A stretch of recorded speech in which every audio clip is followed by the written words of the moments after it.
All right, well, thanks everyone for coming out today. This is a really great event. We really appreciate the research part and everything that the university is doing for us here.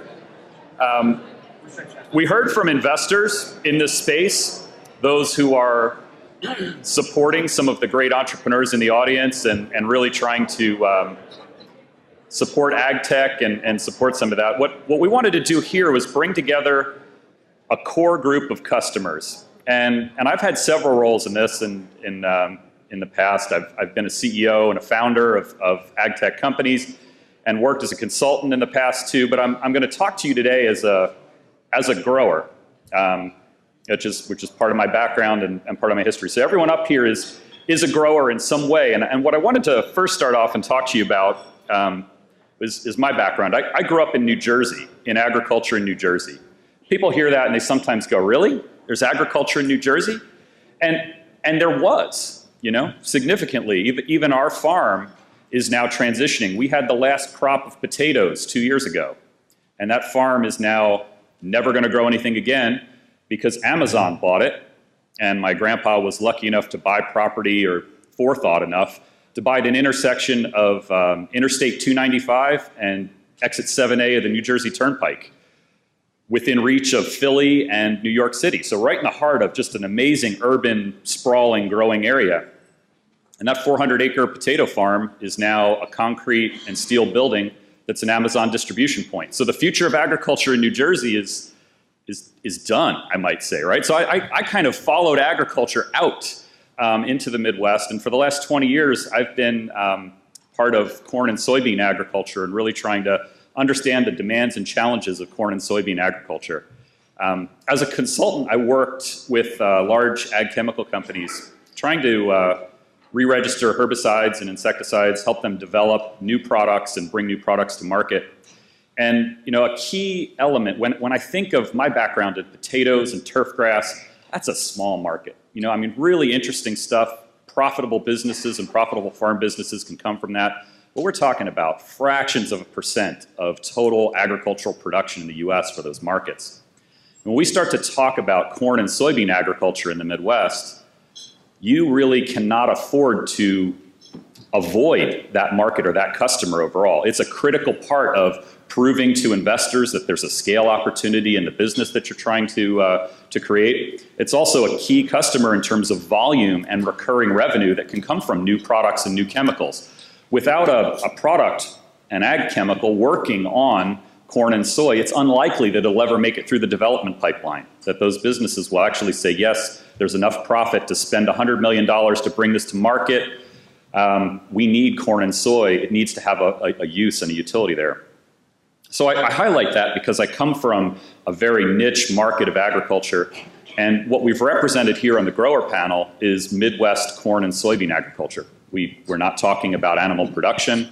We're not talking about sugar cane and cotton corn rotations in Texas, or peanut crops, or even internationally. We're talking about corn and soybean agriculture, something that's right here in our backyard, and it's an important segment to make sure that we address. There's a lot of changes going on in just the startup world, and there's a book by Steve Case, and Steve Case was the founder of AOL, America Online, and my mom has an AOL email address still, dharbert@aol.com, and every time I see it, I kind of half laugh, and I go, oh, why does she still have that thing? But you look back at Steve Case as an innovator and an early kind of first wave mover in the technology world. He talks about this, the third wave is the name of his book. He was part of the first wave. Google and others were part of the second wave, and we're moving into the third wave. And I thought it was interesting in the investor panel earlier, they talked about technology and artificial intelligence and these buzzwordy technologies. Those are really, we have to find a market for an application of those.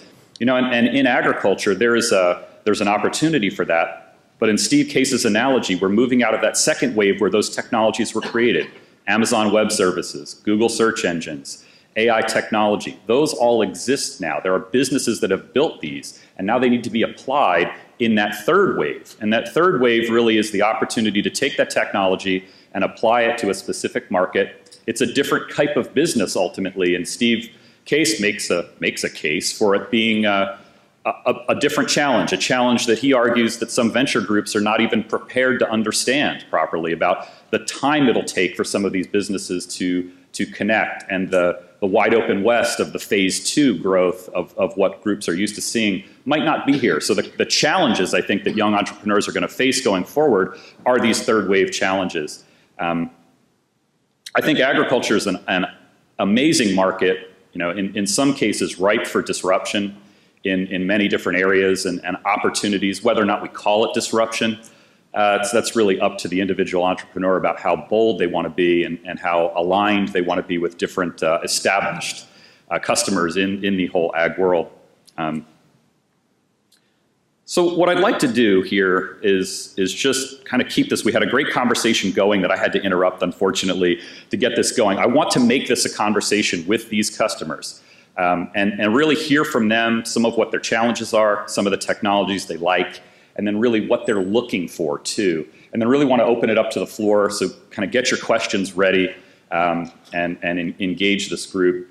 I know them all. They are all excellent operators in their own rights and really interested, excited early adopters of technology who are ready to bring ideas forward and discuss things. So with that, I think we'll just go through a quick introductions. I'm not going to try to introduce them. I want them to introduce themselves to you and talk a little about their operation from the agriculture side. Some of them are involved in other businesses and other things. I'm talking to you today as a grower. I want them to speak to you today as a grower and that customer as well. So we'll start off with Matt Barnard. Hello, everybody. My name is Matt Barnard and farm in eastern central Illinois. I want to thank Chris and Laura not only for the opportunity to speak, but also for the band out front when I was welcome to. They've only got one song, but it's really good. So I appreciate that. But our operation is based in east central Illinois. We farm in 5 counties. And much like a lot of producers my age or demographic, I didn't have the opportunity to come home right away. So I had a career in the biotech industry before I was able to come back home, and using some of the things that we learned in the professional work environment, trying to implement that into our farm as we continue to go and grow. Access to capital, both people and financial, are my 2 biggest things that I fight every day. And so it's going to be good to talk about some of those things. Good morning, everyone. I'm Jonah Kolb. I'm a partner at Moore & Warner Ag Group based down the road in Clinton. We're a 165-year, 6th-generation privately held business. Our core business is farm management. We've owned and managed farms in the Midwest and Great Plains since the mid-1800s. We're a little bit different than everyone else on the stage in that we're not actually farmers, we are farm managers. And for those of you in the room that may not understand that distinction, our job as a manager is essentially to manage a property sitting in between the farmer to whom a farm is leased and our client, who is the actual landowner. And this is one area as we think about outside capital coming into agriculture, the role of technology. Farm management as an industry is changing, but you now have different people sitting around the table. It's not just a farmer who's farming his or her owned ground. It's a farmer, a land investor, a farm manager, an IT company.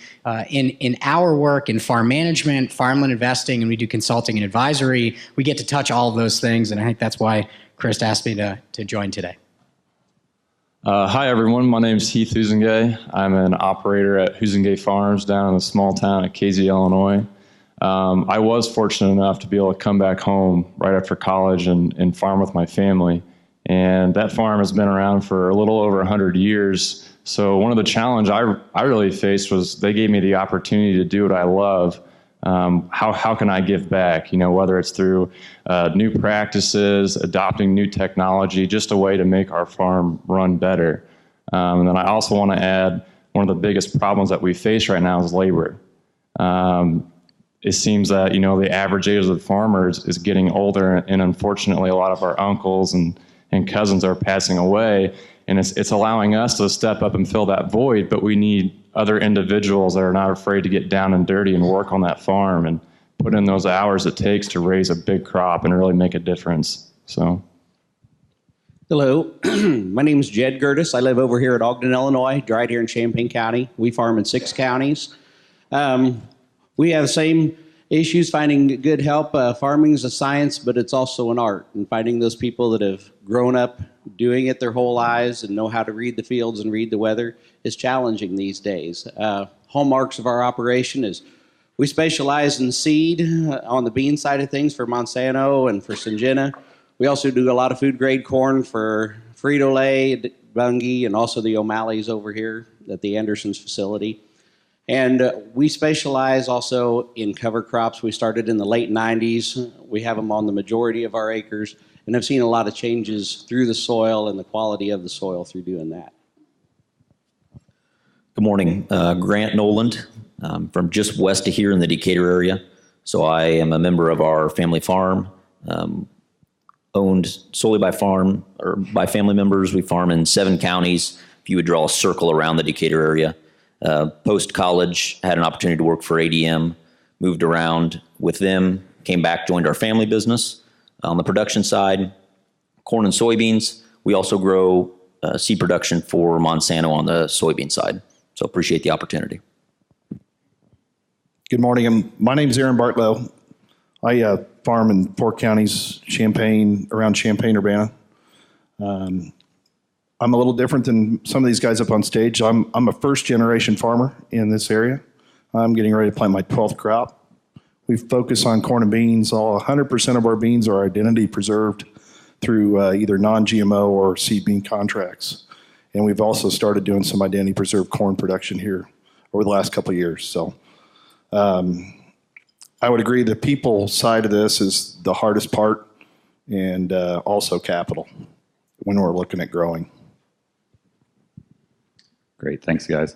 So one of the questions I wanted to go in, and I'll come back to some of the challenges and want you to think about that a little bit, but I'd like to really hear from you a little about a technology maybe that you're trying or that you're about to try this year that you're excited about, interested about, maybe a little concerned, that early adopter attitude of what you're experimenting with that you'd like to see some success from, you're crossing your fingers and hopeful about. For this season, what's on your mind and what might you like to try? So maybe Matt, start with you and just head down the line again, or we'll mix it up in the next question. When it comes to ag technology, I think a producer, especially one that's been around or had the opportunity to farm in the 2000s or up into present day, we're kind of a guinea pig for technology. So we've tried almost everything, and a lot of that, the process starts off as I'm going to give it to you, because it's going to solve a problem you don't know you have. And then as we go back through, that company needs to have a financial obligation, and so they're going to start to charge for that. And that's when something new comes along. And so when it comes to new technology, I'm actually not trying anything new this year. My goal this year is actually to get the technologies that I use to communicate unbiasedly. I'm so tired of this data silo or everybody trying to think that their data is all their own and there's no APIs or proprietary information sharing back and forth. My goal this year is to find 2 or 3 or 4 of the technologies that I use that they can get along and work. And then from that, hopefully I can get a benchmark or something else that I can start to index or start to think about my farm as far as creating win opportunities. And so not a lot of new things, but a lot of new conversations with a lot of our providers to say, you'll either help me try to figure out how to work with a weather group or a marketing group or a purchasing group or whatever else, and you guys are all going to work together. I'm going to find some group that will. And so that's what I'm looking forward to 2018. Now, Jonah, on your side, I mean, thinking about that customer of yours, what technology are you thinking about, or as a business thinking about how to serve back to that customer? So as a farm management business, we work across a portfolio in our own business, Illinois, Iowa, Kansas, and Colorado, across dozens of operators, every brand of equipment you can possibly imagine. And this is going to dovetail with what Matt just said. Our challenge is that there are so many different systems out there. Nobody has what I'll call the Adobe Reader version of ag data. So as a management firm, We work with so many different farms, so many different file formats. I don't want to be able to do AI on our data. I want to be able to open the files, please. And so my starting question to everyone that comes in to sell some sort of software or management product is, what does this work on? What can I open? What can I store? How does the sharing work? I have yet to actually find that. I put the challenge out there to some of the tech companies that we advise. If you want to build something that I'll use tomorrow, build that, please. And they go, well, that's not that complicated. And I said, yeah, but nobody's done it yet. Heath, how about you? What are you thinking? Well, as far as the technology side goes, I mean, we get a lot of our technology from, some of the great manufacturers, like I see Cat out there, Deere, Case IH, and those are really, the technology there that we're adopting is just something that we can increase our productivity with, whether that's, we can run later because we can plant faster now, we can get over more acres in the day. So on the software side, we're not really looking to adopt much more, but we're trying to curtail our practices to really, raise more corn per dollar put in, because like these guys said before, it takes a lot of capital and it is a risk to grow a crop. And you want to make sure that you're going to be able to get a return on your investment. So that's really the things that we're looking for. Yeah, last year we invested a lot in tearing down our planter and making it an all-electric, high-speed planters, just like Heath's got here. That technology's really changed on being able to track what's actually happening out in the field to the point where you can track exactly your population, your spacing, everything, have it nice and handy on an iPad. It's great. It's great to be able to show your landowners whenever you get done with the field. As soon as you get done, you can screenshot them, send it right to their email. They see it's happening in real time, what you just did. Those things are great technologies, but like everybody else, we have all these different ag marketing, financial consulting, weather consulting, your planting, your harvest and yield information, and nothing is all-inclusive. And every time you get on a horse and you're riding this horse, if this technology is what I want to use, you got to make sure that that horse is going to stay in business for the length of your business, and you're not losing all that data or having troubles to transfer it over to a new system if there's a new one that comes along. So the all-inclusive package is still elusive for us. So the previous panel had referenced granular. Our farm's entering our third season with granular. So I'd say specifically to that, the concept of activity costing is something that I guess I've challenged ourselves to do a better job of for the 2018 season, kind of fine-tuning a better idea of the cost of everything that we're doing. For our business, we have land that we own, then land that we farm for other individuals in a wide variety of manners, people similar to Jonah, to individual investors, and doing a better job of putting that in a package in which we can give it to the individual is something also that we've tried to do a better job of and are hoping to for 2018. One of the technologies that I'm looking at for our operation this year, and we haven't got to the point of purchasing it yet, but we're investing time and learning about it, is some aerial imagery done with a plane. Looks like it could be something that will help us with managing weeds, which are getting tougher to manage. And a lot of my time is spent doing that in the summertime, scouting. We're spread out, so it's not like all the fields are in a 5-mile radius. It's get in the truck and drive an hour and to get to the first field. And so if this technology can detect some of those things, that's something I'm interested in helping my operation from a timeliness standpoint. There's something also that they're trying to link up their aerial imagery later in the season and equate that to a yield prediction ability, and that's something I'm looking forward to. Like this year, I'd like to think I knew what I was looking at in my corn, and I thought it was going to be like 200, 210. And I was only off like 40 bushel. And I made some really bad marketing decisions based on not being able to read the crop. So if there's a way I can anticipate my yield a little better in July and August, I mean, that makes a big difference in my ROI. I'm hoping this technology could help me do that, because 30, 40 cent move in the corn market's basically our profit. So if I knew better what my yield was going to be, I could make those marketing decisions and make a little bit more money. Then I can all spend it with you guys to try to make me even more money. So it all kind of goes together. So a theme that I'm hearing here is these are real businesses, right? This is businesses talking about profit. We're not, Aaron mentioned yield. Yield only is a measure of what he can translate that into actual return when he sells the crop. When you're thinking about the plan for a year, understanding, and there's talk of grain prices staying low, and there's no super cycle coming, and you're kind of looking down the barrel of 3-4 years of grain prices pretty much where they're at. What can you do? And maybe I'll start with Aaron and work back this way. What can you do now, or what are you doing to make sure that your business can survive?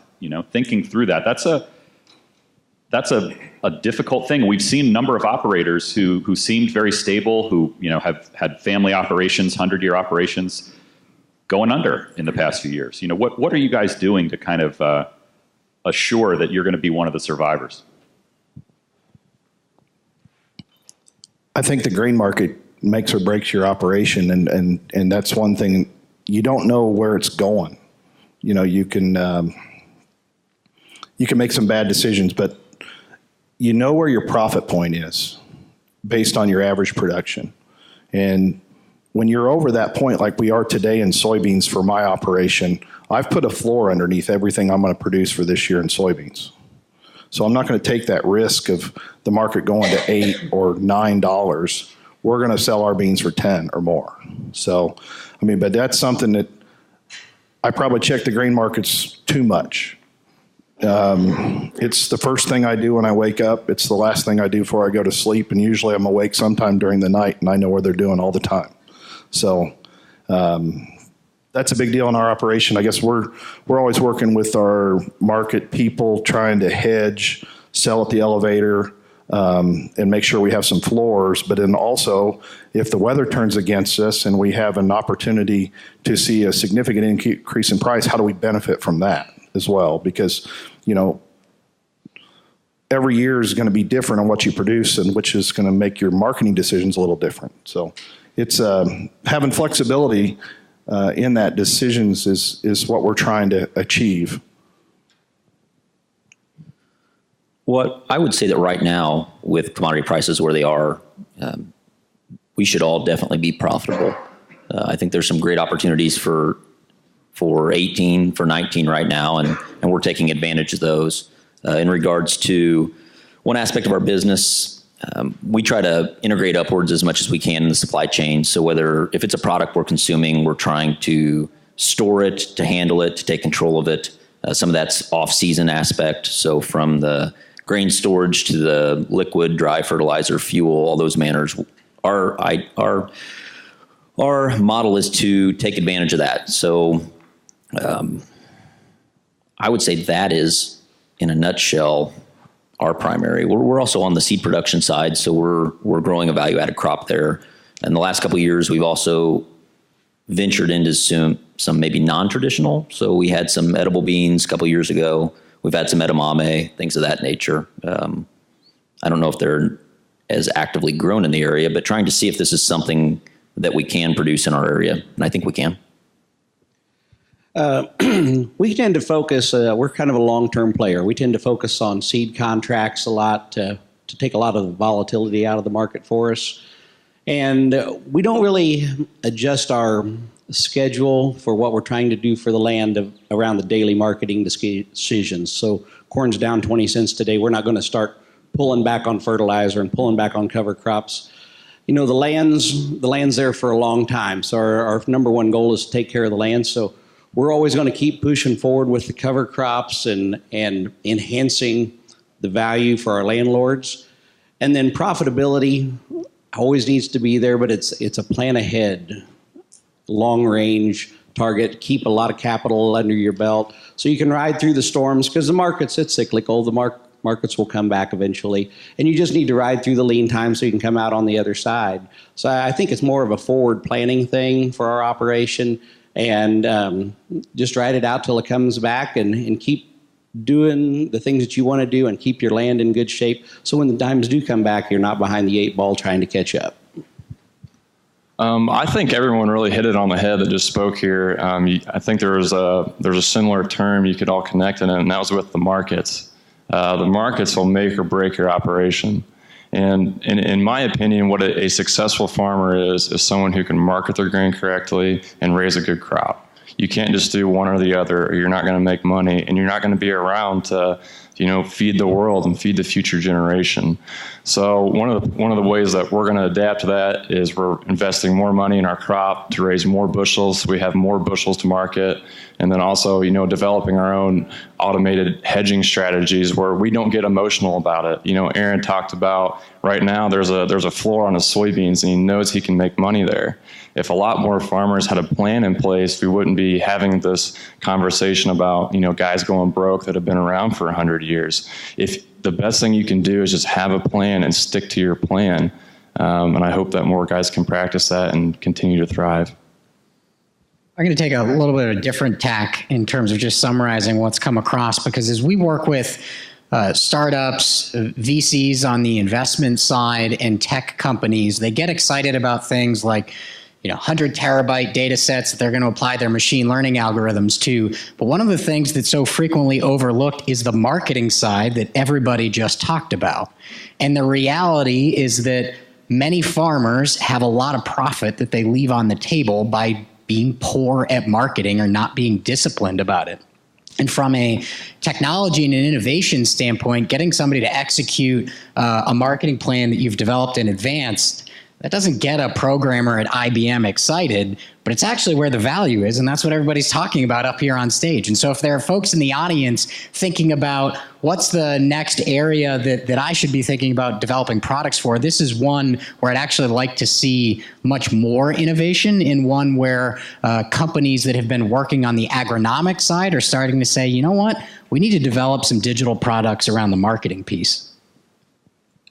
So I would echo the marketing side of things with everyone else, but I would also, the farm sales that I've been to for the folks that unfortunately did not make it, and I think it's the assumption that the folks that didn't make it were bad at something, and a lot of times that's not the case. It would be in a market that or in an area that happened to get 200% of the rainfall for multiple years or whatever else. Unfortunately, we don't all farm Champaign County dirt that is very, very forgiving. And in some of those other areas, in our operation, I actually farm for ROI versus bushel. And so when I look at everything that happens, I might say, hey, I can add a fungicide application that would cost $30. But if I can't get 10 bushel of return on that, and I can't guarantee that, that was a bad investment on my side. And so most of the folks that I go to on a farm sale that unfortunately didn't make it for whatever reason, the one thing that is always there, or it's been present the last few years, is their equipment and investment in technology is through the roof. So one of the things that they did was that they said, for whatever reason, maybe it's because I'm not a good marketer or whatever else, I'm going to buy the silver bullet. And a lot of the folks in this room sell the silver bullet, or you're hoping to, right? Except when it's not, you have a huge investment. So I care about that map that tells me the spacing of the seed that is exactly perfect and that I can plant 7 miles an hour or 9 miles an hour. But if I can plant 5 miles an hour and it does the exact same thing, I don't know if that $80,000 investment to my planter, if I didn't need it, was that smart. And so I think depending on what generation you are in the farm and where you actually do farm, but I think one of the things that we have to be mindful is that every investment that we make actually has ROI. And that's one of the things that I see that's changing right now, is that there's a lot less equipment being traded, a lot less technology that's being just open. I mean, I did not subscribe to 4 different services that were going to be over, between $1,000 and $2,000 this year, only to have said seed company that was providing that service to say, oh, I'll figure out a way to give it to you for free. And so, I didn't subscribe, not because I didn't like it. I didn't think that there was that extra $1,000 or $2,000 worth of value there. And so, We talked about marketing, but I think we have to be really prudent in making sure that the investments that we bring into our operation, we have ROI in mind, and we're not looking for that silver bullet that we hope brings us more bushels because we don't have $5 or $7 corn. So, I mean, just looking down the group here, I think maybe Jed and I are the oldest. We're like in our mid 40s. No one's older than mid 40s here, right? So we're kind of representing the younger of the grower world. You know, we're talking about the average age of the farmer, 59 and a half, 60 years old now. You know, that's in a transition phase for sure. So, you know, even within this group, I wanted to just call that out, that this represents early adopters, people who are interested in new technology, people who are interested in growing their businesses, trying to figure out how to sustain and move their businesses forward. That's not a complete cross-section of the grower, you know, and trying to sell generally to the grower. But you're all challenged, and in your organizations too, there are the grandfathers and the fathers who are part of it. Maybe just talk a little bit about the impact of that tradition on the decisions that you're making. You know, we heard some of you say, well, you know, I'd really just like to have discipline around it and try to take some of the emotion out. Is that a reflection of maybe how your operations have been run in the past and a switch, or is that just more of a desire to maybe be a more balanced business person across a farm? You know, where does that come from? So there's an adage in agriculture that there's a generation that builds, a generation that maintains, and a generation that blows it. And that's, if you go back and look at the generations in ag, that happens. And so none of us want to be the generation to lose it, right? But in my particular case, my grandfather came up to Central Illinois as a hired man. My father provided the foundation. And so really I'm the builder generation in that operation. And so there'll be some operations that'll physically, it's about the family farm, and it's about the tradition of it. They own all their land, they do those things, and it's about a perpetual, let's keep this going. In my situation, I'm a builder in the fact that I'm not going to ask my dad, who's worked his whole life to get to where he's at, just to turn that over to me. So I've got a financial obligation to him, and I chose a terrible time, honestly, to buy him out. I started to buy out my father in 2012. I thought $7 corn and $12 beans were going to be here forever. I gave him top dollar for all of his equipment, and then, you know, unfortunately, we went into a commodity market and where it's at. But we've experienced extreme growth because we've learned to manage our cost and look at some of those things. In our family, my father, my grandfather, it was about, it's a tradition. It's a way of life. But the difference is when they sold to folks that understood that chocolate milk didn't come from a chocolate cow, or, you know, Walmart or wherever else. What's happened between my father's generation, my generation, is that broken link from agriculture in the community into the urban environment. And so now I have to think about globalization in some of those things. And so we need to be sustainable, and I hate it when people think farmers are not environmentalists. I don't consider my environmentalist. I could care less about sustainability. I care about the tradition of my farm, and that's who I am. So you guys add any trade word or buzzword you have to get another 25 cents for a box of Cheerios. That's great, but that's how I'm going to take care of my livestock and my family farm every day. I need to do a better job, though, of thinking about how to push that out and adopt that globalization, unfortunately, that my dad or grandpa didn't have to do, while keeping in mind that I have to be very profitable and build for that next generation. I tell my kids all the time, do not be the generation that blows all this hard work, because the best day of my life, or the day that I will be the richest, if you will call monetarily, it'll be the day they put me 6 feet under. I will work my whole life to pass it on to that next generation. I think the benefit of having a couple of generations in our own business is what I'll call the Jonah slow your roll, which is wanting to push new things, but having a broader team around that has a multi-decade, multi-generational experience and a legacy for us that extends back to the 1850s. And so when it comes to an investment decision or a piece of new technology, sometimes it's really helpful for somebody to say, is this going to actually make a difference to us as a firm or to our clients, who in most cases are multi-decade long farmland owners? Is this going to even be a blip on the radar of their financial return or our profitability as a firm? And that is a good check and balance as we look at some of the new things that are coming down the pike. Now, at the same time, I think we end up having the most interesting conversations around what is the pace of change. Because ultimately, even those farmers that are 60 years old have lived through a time of fantastic innovation in the row crop world. If you want to think about GPS-guided steering, if you want to think about where farm equipment is today, if you want to think about genetic engineering, there's a lot that's gone on in the last 50 years. One of the questions that we come down to, is there a reason to think that the pace of innovation with all the digital tools out there is changing in a way that requires us to respond more quickly? And that's probably where we have the most discussion intergenerationally in our own firm. I just want to hit on what Matt said. The saying about the 3 generations is very true, because I'm reminded of that every day. I am that 3rd generation that says, hey, Heath, don't blow it. You know, we've all worked really, really hard to get here. And also, I wanted to hit on the buzzwords, you know, the sustainability and all that. I could care less. You know, my grandfather is about legacy. My grandfather, when he was 10 years old, used to tell the story that him and his dad would be out there. This is back in the day when there was no cabs on tractors, and they would have to tie themselves to the tractor because they were going for so long that in case they fell asleep, they wouldn't fall off and get killed. And my grandfather's 85 years old, and he's still doing that today, and he's doing what he loves. That's legacy. That's what I want to be able to pass on to my generation. Not sustainability, but just like Matt said, whenever I kick the bucket one day, I want to pass that on and keep the farm going.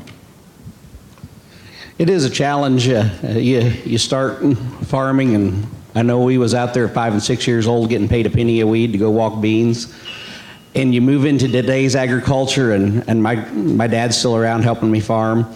And I have young kids coming up, and it's transitioning. You know, we had, you know, Dad and myself starting a farm. Now we've got employees. You have employee handbooks. You have handy plans. You have payroll. You have secretaries. Everything's changing. The next generation, to teach them, you know, it's just not a walk a mile down the road and Dad's out in the tractor.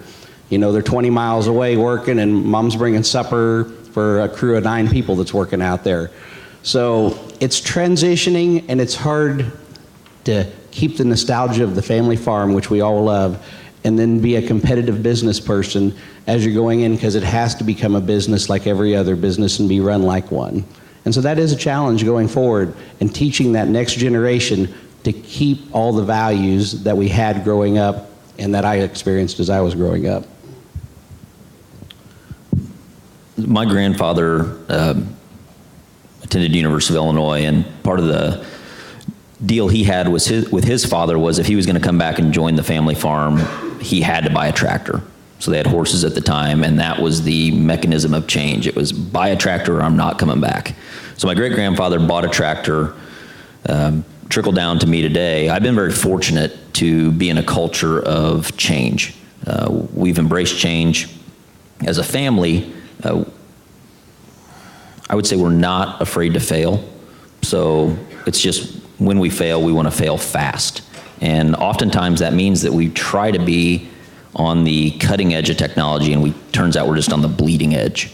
And we've experienced that probably in the last 2 or 3 years in things that we thought were going to be great and really committed to them, and then we failed. But that doesn't stop us from continuing to reinvest in it. You know, it just makes us a little more hesitant and kind of brings you back to square one. So I think it's, for me personally, I've been very fortunate to grow up in the business model of change and growth. So that's for us. So I'm a little different. I grew up in a family farm in Western Illinois, and I moved over here to go to college and kind of fell in love with Champaign-Urbana and decided to stay. Had a customer, had a corporate career for a long time. I had a customer call me up one day and said, hey, you've always talked about getting into production. How serious are you? That's how I got started farming. So we built the farm, you know, from nothing, working 2 jobs. And so I don't have a brother. I don't have a dad. So I don't have those that I'm working with every day. But I got a circle of people around me that sit on my board of directors that are awesome. I got a crop insurance guy that's really, really good, and he helps manage my risk. I got a banker that's a little older than me. She's my financial mother. She's not going to let me do anything too crazy. So I've got a board of directors, people that I rely on that help me make these major decisions. But when it comes to technology, if I see value in it, I don't have to ask, I don't have to do anything. I'll just go buy it, which makes my situation a little bit differently. I don't have a father to drag along. My brother does, and I see the pain of that. I don't have that. So it's a little different situation on my farm because I'm first generation doing this over here. Great. Well, one thing, and I want to open it up to questions kind of after this thought, so kind of prepare yourselves to ask away. There was a few, and Heath even opened with talking about labor, labor being a challenge. And I thought maybe it'd be helpful for one of you to just describe what is labor in a corn and soybean operation. And when I immediately start thinking of labor in agriculture, I go, oh, migrant workers in California on vegetable crops, Yeah, you're going to need some serious robots to fix that one, right? Well, are robots going to fix this for you, or are you guys down to a skeleton crew? Maybe just describe for people a little about that operation. How many people does it take to harvest? How many people does it take to plant in your operations? And maybe just start with Heath, and then maybe Matt, if you could. Yeah, labor, whenever I'm talking about labor, is just bodies in the cab, and I'm not sure if there's a technology out there that can replace that, but you really need somebody who's willing to work, who knows what they're doing, is not afraid to put in those long hours, and you can count on them. When you're in harvest and you got 16 guys running, you got a couple combines over here, they're trucking grain away. One's dumping at the elevator, one's running the auger cart. You need everybody there to be able to do your job. And whenever one guy calls in and says, "Hey, I was out too late last night partying, not going to be able to make it," I don't need that. I need reliability. I need people I can count on. So that is what I challenge the industry to produce, because that would be game changing in my opinion. To echo where Heath's at, we don't have Mountain Dew in our coolers. We have Ensure. And the reason for that is because the people I can count on are 65 or 70 or 75 years of age that have decided that they're okay with me farming their stuff, but they don't want to be out of it. They just want to be done making the decision. And I can start at 4 o'clock in the morning, but I got to stop at 6 because some of them can't drive at night. But it's kind of a joke, but it's true. You've been there, Chris. Yeah, I saw your crew, Matt. Yeah. We're good. We're mean. Don't take us in a fight. We've got wheelchairs and walkers. But they're good folk in the fact that they know when to stop, when they're going to tear something up. They know when there's something not right that they see out in the field. And one of the things that I'm critical about the millennial generation is there's zero soft skills that are being developed. And as a University of Illinois grad, anytime I get a chance to come back and talk to those kids, is put them in small groups, make them problem solve, make them understand the difference of when it's time to speak up and when it's time just to keep your mouth shut and do your job. It's okay not to start off at $75,000 with a pension and 4 weeks vacation as far as when you're getting ready to start work, because there's a lot of folks that understand the time put in to work your way up. I'm looking for somebody to be a farm manager on our farm right now, not like a Jonah, but somebody that's actually wants to help with some of the day-to-day work. And I've went through a ton of folks. And right now, the kid that I want, I'm competing against John Deere to hire. So who do you think is going to win on that deal? So right now, John Deere's talking about, and we have Deere equipment, love them to death, but Deere's talking about 401ks, multiple moves, the fact that they have the opportunity to have a 6-digit salary, and I'm offering a 1987 Ford truck and the opportunity to live in lovely Gibson City apartment above the Chinese restaurant, which is open only 4 days a week. And the fact that I'm going to, if everything works right, be able to promise them that they will work no less than 100 hours a week and probably 120 in season. But what I'm preaching to this kid right now is that I can offer you what hopefully, if you want to do what we're all getting a chance to do, is an opportunity to learn in a safe environment, to make some mistakes, to have somebody be honest with you about what it's at. And so right now, my $35,000 and a ton of life experience, I don't know if I'll win, but I'm going to sell to that kid, and someday I'll find somebody that wants to farm but doesn't have the $3 to $4 million of capital needed to try to do what Aaron did and get started on their own. And if I can find that kid, then I can hopefully build him, and he's got a brother, sister, a buddy, or something. But I mean, that's the thing that, you know, we compete with every day. Until that time, if you got your ARP card and you're looking for something to do in the summer, I've got vanilla, strawberry, and chocolate Ensure, and it's always cold. Matt, you just need to quit being a tightwad. I took a little different approach. I started looking at growing our farm, and since I was by myself, I was like, you know, I need a wingman. I need somebody that's got my back. If I get sick, if I get hurt, somebody's got to get this crop planted, somebody's got to get the crop harvested, the sprayer's got to go. Whether I can be there or not, someone's got to be there. I didn't have that guy. So I started recruiting a guy. Our farm employs 2 guys full-time and several people part-time, but one of my full-time employees has a 4-year college degree from an ag school in Illinois, and I'm paying him really well. And he's been with me now a year, and I'm trained him how to do everything that I do on that farm.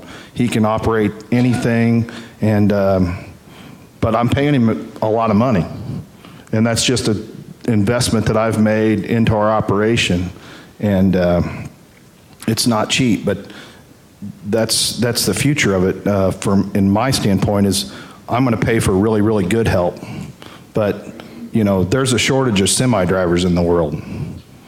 And then in our business being so cyclical, I mean, we need 5 people in the spring, we need 8 people in the fall. But I don't know what I'm going to do with them in the wintertime and in the summertime when we're not really, really busy. So, I mean, that's the hard thing, is the cyclicalness of our business, of when we need the labor. So, here's my challenge to you. I don't know a farmer that wouldn't pay really good money for this, but if you can figure out a way to have a driverless auger wagon, we'll all buy that. Because that's a critical piece of the operation that you try to find some guy to do, and no one's ever really happy with that guy's job, that guy. So if you could figure out the automation of a driverless auger wagon, I don't know if a farming operation wouldn't buy 2 of them. Well, Aaron, I can tell you that that's coming, right? It's just a question of when. So last month I was in a board meeting with a very large multinational tech company, and the item under discussion was, what's the future of automation and coordinated fleets of farm equipment? And we ended up back on the labor question.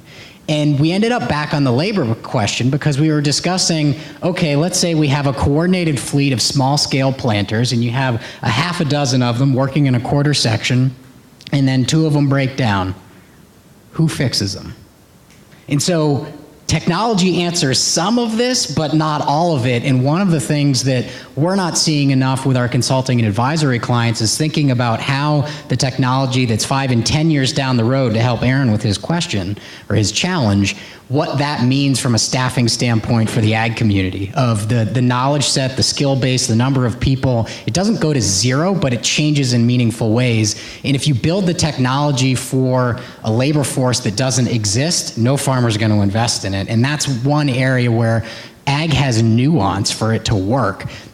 And when technology companies start to run down a tech-focused, I'll build an auger wagon, but I won't think about how the auger wagon actually gets to the field. And then suddenly Aaron says, well, if your auger wagon can't get to the field, I still need a second guy to drive it, and I need that second guy on payroll, so you didn't save me anything, so I'm not going to pay for it. That's where some of what we see as the broader systems thinking starts to break apart on the technology side when people don't really understand our industry. Well, thanks. We have a few minutes for questions. There's a mic up here in the center if anyone wants to come up and ask a question of the panel or anyone specific.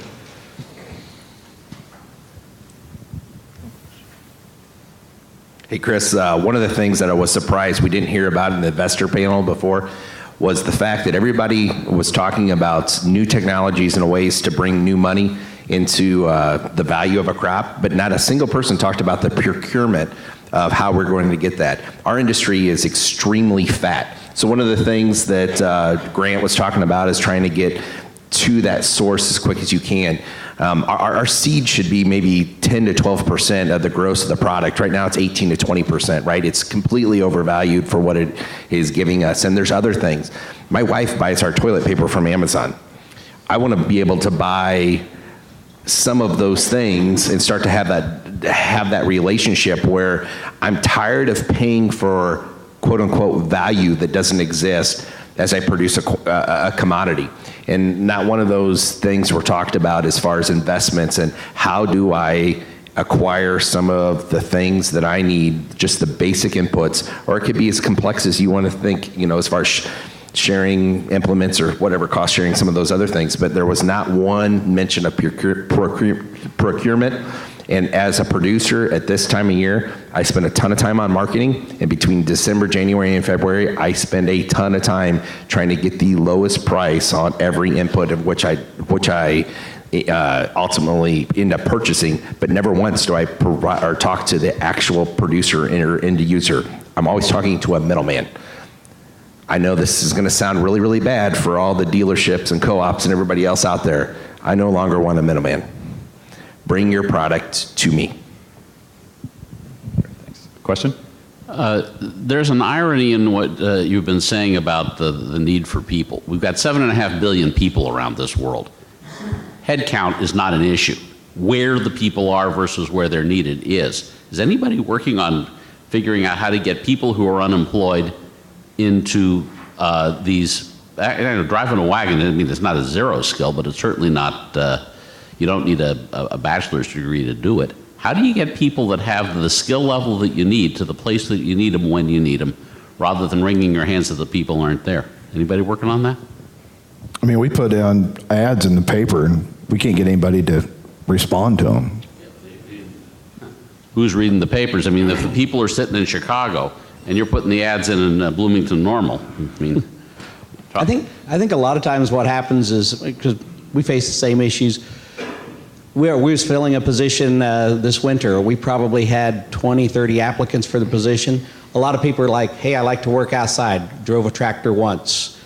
Whenever everybody's spread out, over 3, 4, 5, 6 counties, you need somebody that's capable of, hey, I backed the fuel cultivator into the post. I need to straighten this. I need to put it in a new bearing. They can do it on themselves, because whenever you're running the planter 30 miles away, you can't just run back and fix every problem. So you have people, there's no shortage of necessarily drivers, but competent people that can fix a problem whenever it happens and has that on-farm experience. If they don't, they're trainable, but it takes about 3 years. And what I think a big challenge is for us is you bring somebody in fresh out of college or doesn't have the skill sets, and you train them for 2 or 3 years, and then all of a sudden they have these abilities, and they're like, oh, well, I can go and move up and go into John Deere or something like that.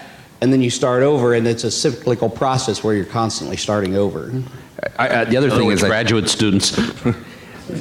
to the other question, to your point, is the pace of the season. I know the first day of whether it's planting season or especially harvest, I'm in a wax combine. I've got my meals packed for like the next month. I've got good music on. I am ready to do this. And by day like 72, sitting in the same seat, eating the same hand sandwiches, I'm like, get me out of this hell box. And I love farming.